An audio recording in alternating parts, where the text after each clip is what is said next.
Bismillahirrahmanirrahim. Assalamualaikum warahmatullahi wabarakatuh.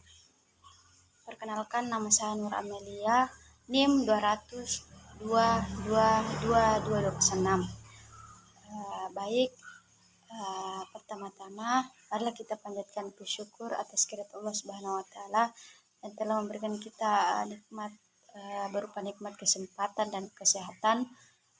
Tak lupa kita kirimkan salawat dan salam kepada junjungan kita, suri teladan kita, yakni Nabiullah Muhammad SAW. Baik, saya akan sedikit memaparkan materi mengenai pengawasan pembangunan daerah. Baik, langsung saja pengertian pengawasan pelaksanaan pembangunan, di mana pengawasan pelaksanaan pembangunan ini pada dasarnya merupakan rangkaian kegiatan untuk mengikuti perkembangan pelaksanaan pembangunan dan menindaklanjuti agar kegiatan ini atau pembangunan ini senantiasa sesuai dengan rencana yang ditetapkan. Selanjutnya di poin kedua, di mana secara umum terdapat tiga jenis pengawasan. Poin pertama itu feed forward control, yaitu kontrol yang dilakukan sebelum kegiatan berlangsung.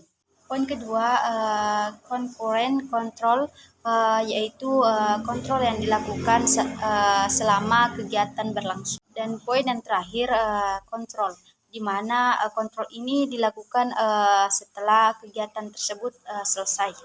Ya, selanjutnya kalian bisa lihat di PowerPoint di samping saya terdapat pengertian pengawasan, di mana pengawasan adalah suatu proses kegiatan yang dilakukan untuk memantau atau mengukur dan apabila perlu melakukan perbaikan atas pelaksanaan pekerjaan sehingga apa yang telah direncanakan dapat dilaksanakan sesuai dengan tujuan yang diinginkan. Adapun proses pengawasan, di mana pun pertama itu menetapkan standar pelaksanaan.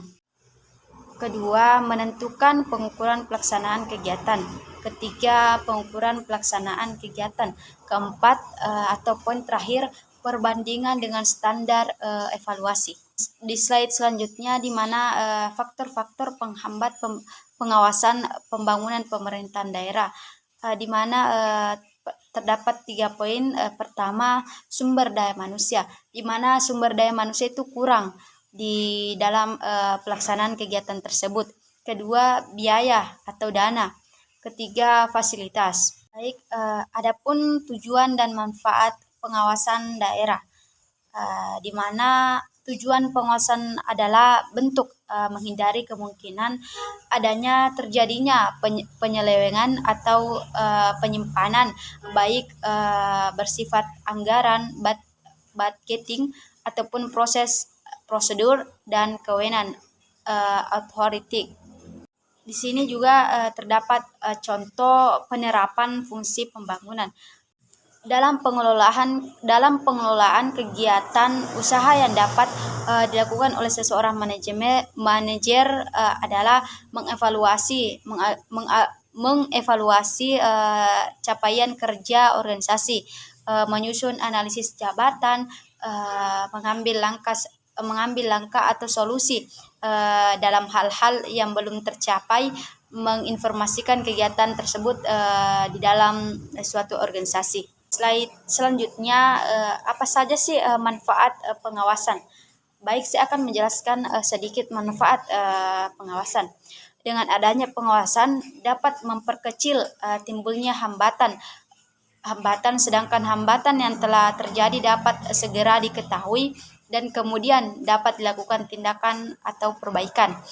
Banyak manfaat pengawasan, paling tidak sebagai kontrol, sebagai sarana dan konsultasi sebagai motivator. Nah, selanjutnya langkah-langkah melakukan pengawasan, di mana juga terdapat 3 poin.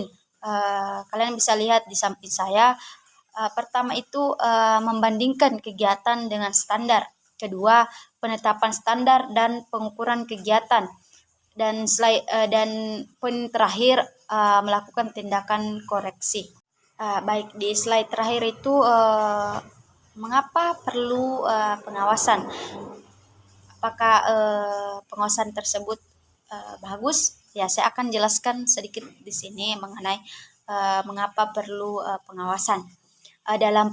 Dalam penyelenggaraan pemerintahan, pengawasan itu pengawasan oleh masyarakat itu diperlukan dalam mewujudkan peran serta masyarakat guna menciptakan penyelenggaraan pemerintahan yang efektif, efisien, bersih dan bebas dari korupsi, kolusi, dan nepotisme. Baik, itulah tadi sedikit pemaparan mengenai pengawasan pembangunan daerah. Lebih dan kurangnya mohon dimaafkan. Wassalamualaikum warahmatullahi wabarakatuh.